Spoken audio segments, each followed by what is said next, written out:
What's the crack? What's the story? My name is Bobby and this is Bobby versus the World. In today's video, I'm going to be looking at things I found on Reddit. Because I don't really go on Reddit much. Or at all. I don't really go on Reddit much or at all. I'm not like this big internet person. You know, I'm just kind of in reality. But I went on to it to look for r/advice. That's going to be what I'm going to do for you today. I'm going to give my 2 cents on these people's problems and hopefully they might see it.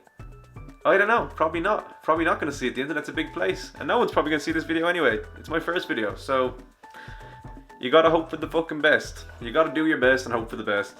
And that's the resolution for 2023. Not to make videos, to just not be a pussy. Not be a pussy. Don't be afraid to put yourself out there. Anyway, we're gonna go on to this. We're gonna check out some people's questions or looking for advice. And we're gonna get down to the brass tacks of everything. We're starting off a bit raunchy, not safe for work. How do I make him come later during a blowjob? Later! 18-year-old female and my boyfriend is an 18-year-old male. I love giving head, though at most, and that's after learning a bit. We're both quite new to this. No matter what technique I use, he comes in 10 minutes, at a push or less, when ideally I'd like him to finish at 15 or more ideally at 20 to 25. Who is this woman? And can we give her the fucking pick me award? Because what are you talking about? I just want to give my boyfriend head for longer. I want my neck to hurt even more than it does all the time. Who is this lady? Who is she? Definitely 18 years old because she wants to impress people, you know what I mean? Like, once you get to a certain age, I'm 26. I know I'm not that old, but I've got an old head on me, got an old spirit. But at a certain point, you're not trying to impress anybody anymore as much, you get me? I don't know, when you're really young, just kind of getting into the groove of everything, you're trying to impress your partner, trying to show them that you're on that porn experience. But in reality, we're not on that porn experience. It's reality. And if you start equating sex with porn, you're on a very slippery slope, my friend. I'm not going to lie to you, you're on a very slippery slope. Because those two, similar. Not the same. Not the same. Anyway, I digress. The problem is a lot of the advice, like, oh, just take a break. I don't want to do that. I want I want to suck his dick, and I can only stop and start so much when he gets really close. He says he likes it when I do it, when I do that a few times, but after that, it takes away from it apparently. And going for round 2 is great, but sometimes that's not an option. Like, we don't have all the time in the world. Is there a technique I'm missing? Feels like I could slow down. Is there a technique I'm missing? Feels like I could slow down as much as possible without it being comical, and it doesn't make a difference because you can't go more than 10 minutes. Who wants to be given fucking head, male or female, for 25 minutes? You can tell they're young and don't have a job or have anything to do.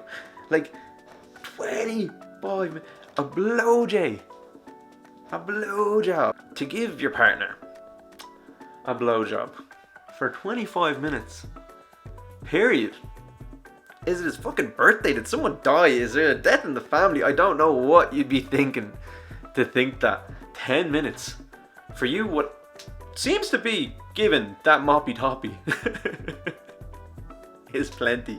If you don't want him to bust nuts, why are you giving him a blowjob? Like, the thought process is just wrong. That's my 2 cents in the whole situation. Your thought process is just not right. That's okay. You'll get older, you realize, oh, I'm actually trying to make him come from this. It's crazy when they started out with. It's crazy, I don't know. I just thought that was some of the craziest shit I ever seen. How do I make my boyfriend come slower? Not even slower. Like fucking, yeah, slower, but not even during sex. Just slower. What are we talking about? This next one I thought was interesting as well. It's a bit of a religious one. Bit of a, I don't want to say the word cult, but a bit of a religious cult. LDR, the Latter-day Saints, the Mormons. Yeah. How to deal with sexual arousal in an LDR. Yeah, I feel like I'm right about this whole LDR thing there. Oh no! Fucking. I read this all wrong. We'll come at it with a new angle. Okay, I read this all wrong. I'm so sorry. I'm new to this. I'm so sorry. This is my first video. I'm not the best at this. How to deal with sex. I was in work when I saw the thing. I just kind of clicked and was like, that sounds cool. How to deal with sexual arousal in an LDR. Apologies in advance. English isn't my first language. It's allowed. It's okay. It's allowed. Some context. I'm in a 5-year LDR relationship, very strong and healthy, and we both agreed not having sex until we get married, due 2025. I've been trying to tone down my masturbation habits lately, and I was wondering if there's any other way for me to deal with my libido that isn't sex or masturbation. I work out, so that doesn't really help distract either. Is there any other healthier alternatives, or is it masturbation? The only comment under this is smoking. Oh. Imagine, right, you in a 5-year long distance relationship, and I've been watching Catfish a bit too much lately, and I don't even really fuck with the guys. I don't really fuck with Max and Eve. Think they're kind of pieces of shit. I don't know. They're a bit douchey. They're a bit weird. They're a bit. I don't know. Call me crazy. Cancel me. But stick with me here. To deal with your sexual urges, there's only one thing you can do, and that's like. I'm sorry to cut this a bit of a voice short, but that is it. That is, like, what else can you do? What else can you do? Besides fucking or jerking. There's only two. And especially if you're praying it away, like, you know what I mean? If you're just going, I'm not going to do anything, I'm just going to work out. I bet you're getting pretty fucking staunch in there. I'd say you're pretty pissed off at them weights. Just rub one out. Like everyone else. Get on with it. Don't watch as much porn. Once again, same as the last thing. Stop watching so much damn porn. You know? Keep it to 4 or 5 videos a night. Full length videos. Treat yourself. Full length videos. I don't know what else. Like, I feel like she has to have some kind of religious thing. Because why wouldn't you want to masturbate? And if you're in a long distance relationship, that's the only way they're not going to fucking cheat on you, surely. Like, it's the only option. Like, it's either, I don't know, what are they gonna do? Fuck a wall? Like, it's still masturbating. I don't know. There's nothing to be said or done. And I'm sorry, there's nothing to be said or done. And that's the end of that one. This next one here I have to approach a bit sensitively, because I understand bullying is a real thing. Bullying happens. Bullying's bad. We understand bullying's not good. The scenario to this one, I'm just going to read it. We're just going to read it. I'm going to say my opinion. And I'm just going to leave it out there in the open. Suck my fucking dick. I don't know. I'm sick of being afraid what people think or care about or their feelings. I've been a long life of being compassionate. I don't give a fuck anymore. I'm doing this for me, bro. This guy. Fuck you. Fuck you, lad. Anyway. Most people won't be able to understand my accent anyway, so fuck it. Like, it's alright. What to do when being bullied. I am a student who is currently being bullied. I faced many challenges during my time in school, but I have no solution to this current bullying problem. I read that right. I am ashamed to say this, but my bullying is from a person who is 2 classes below me. At first, he was bullying my brother. We reported the case. Then he started testing me, like wanting to see my reaction. During the closing hour, he threw a piece of plastic, but I ignored it. Then he tried to push me into a huge puddle of water. Then I said, shut the fuck up, because he said, get in there. Get in the puddle. Get in that fucking puddle. It's not funny. What should I do? Because I don't think I'm the best at fighting. And how should I retaliate? The bully is also racist as fuck. My opinion, if he's 2 classes below you, you have a couple of options. You've really just got a couple of options. I'm sure he would have thought of these options, but you've only got, I'd say 3 options. 3 or 4 options. First option, continue the way it is. Write it out. He's 2 classes below you. You'll leave school before he does. It will end. Unless he lives local, which is not the best. Second option, you can report him again. Not great for the namesake. Snitches do get stitches. It is karmic debt. I think reporting it, one, it is a good option. Report it, get the teachers involved, get him to get disciplinary action. He probably will resent you forever. The bullying won't really stop outside of school, I'm sure. But that's one option. That's just how kids are. Especially with TikTok, Instagram, all these social medias, everything. I sound like such a fucking old person, but all these social medias, it's just so easy to just fucking smoke somebody's life, and you know what I mean? It's bad. Bullying's really bad. Bullying's fucking terrible. It's really not good. It's not good. We all know it's not good. We all fucking know it's not good. But this next point, option 3, you guys saw it coming. You have to swing the hands. How can you hit? We can't see. You have to get in there. In the fucking mix, bro. You don't have to win the fight. You don't. You just gotta hit him. Because once you hit him, he's gonna go, he's not worth my time bullying. Every time he bullies you, this is one option. It's one option. I wouldn't do it in school because you get expelled or something. But if you test you outside, there's no reason not to. He's not gonna kill you, more than likely. Unless it's in America. Who knows? Who knows? Who knows what can happen over in that fucking crazy place? I sure as shit don't. But I think one of your main options is probably just to swing on that kid, man. Swing on him. You and your brother swing on him. You got 2 of yous. If someone was doing that to my brother, we would be swinging on him. It wouldn't be a swinging thing. He would have swung on him already. You know what I mean? At a certain point, you just can't take shit. You just can't take shit. He's 2 classes below you. Say, upper end of school, you're 17, 18, right? He's 2 classes below you. He's 16. That's when the fighting does become more fair, because 16, there's 16-year-olds that are fucking 7 foot. You know what I mean? It doesn't really matter. 16-year-olds can be tall as shit, and can be big as shit and scary as shit, in a sense. In a sense. But at the end of the day, they're all 16. You know what I mean? They're all 16. Unless he's a Golden Gloves boxer or a wrestler, you probably have him. Just swing on him. Just fucking swing on him. It'll surprise him so much when you swing on him. Swing on him. And swing on the kid. Listen, if he's being racist in front of people, you have all the reason to swing. Swing for the fences. If he's being racist when there's no people, still swing. Still swing. Still completely, like, you know what I mean, commendable. And you should totally swing on him for being a racist piece of shit. But just don't get caught up in it, though. It's easy to say for me, being outside, swing on that kid. Just fucking pop him one in the jaw. It's easy to say that, but maybe you shouldn't. This whole point is gone to shit, really. Next time he says something, you and your brother, right? He says something racist to you, whatever the fuck. Don't take it to heart. Go to your brother, say it. Go, I don't believe what he said. This racist piece of shit. This racist piece of shit. So I got this fucking toolie in my bag. We're gonna get him after school. Or during school. It's America. We're gonna during school. It's fucking America. Who cares? Just bring a fucking gun in school.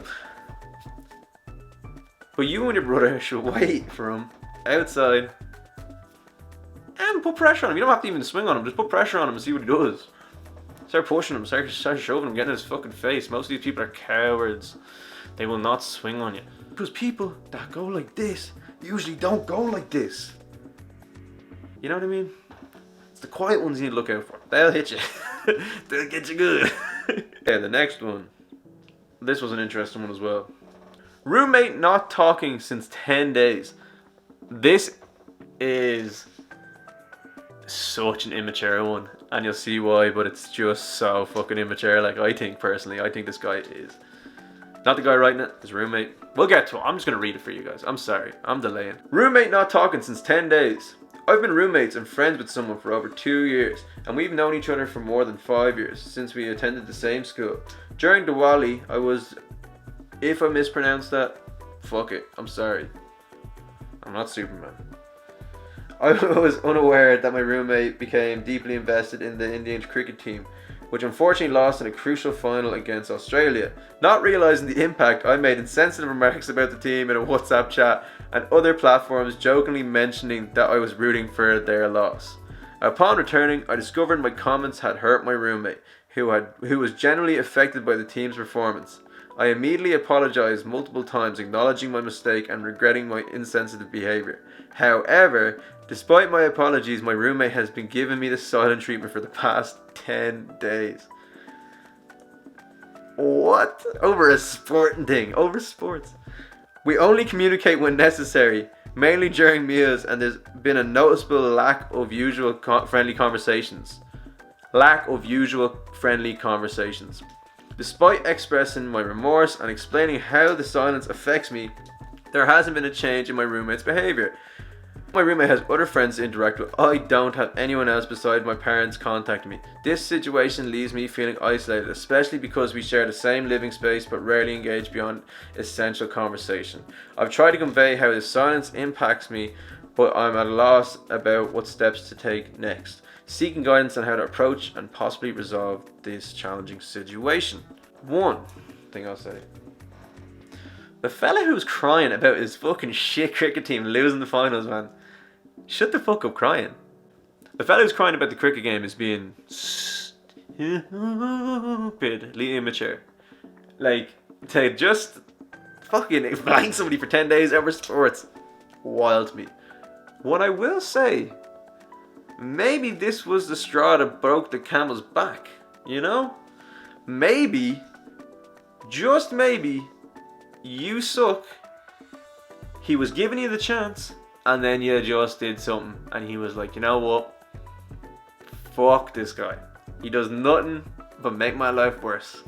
I can't believe I live with this fucking guy. Possibly. On the other end of the spectrum, the other guy needs to grow the fuck up. Imagine, like, one, getting cooked in a WhatsApp chat is like a fucking rite of passage, I believe, for most people in this world, to be roasted in a group chat of any kind. Of any kind. Of, like, WhatsApp, work group chats, friend group chats, Snapchat group chat. I don't fucking know. I don't even look at any of this shit, to be honest. And I've been cooked in it. I don't even look at group chats. And I've been cooked in many. Known and unknown to my own self. But I've been cooked in many a group chat. And I did nothing. I said nothing. I said, what's up? I said, what's up? You're getting cooked. Getting blasted. What's up, the sky? You're a bitch. To be so upset is wild. I don't know, maybe in India, because he's more than likely Indian, I think. Maybe they have a different culture with roasting each other, but I feel like I know enough of them and they're pretty funny and they're okay with, like, that kind of stuff. So I don't know, but I definitely I don't know, once again, it's confrontation. I don't want to be giving out confrontational advice, but if he's not going to talk to you, you don't have to demand him to talk to you, but I'd say it more stern. I'd definitely let him know. I'd go, here, are you going to just be a fucking baby and cry about the fucking Indian team losing, or are you going to, like, man the fuck up, like, because you're just being a child? Shit like that. I do think, though, he doesn't like it. There is that strange twinge in the back of my mind that makes me think he doesn't like him. He doesn't like him because 10 days to live with somebody and just blank the shit out of them except for essential conversation is fucking wild. Then again, I know, from a different country, different place, who knows? Then I'm going to wrap up this video. It was an absolute pleasure to have you. Hope these ramblings reach somebody on the internet. Like, comment, subscribe. You know yourself. You know the whole spiel. Like, comment, subscribe, like everyone else. Like, yeah. Anyway, thank you so much. My name is Bobby. This has been Bobby versus the World. Good luck to you. Get out of here. You stink. You stink.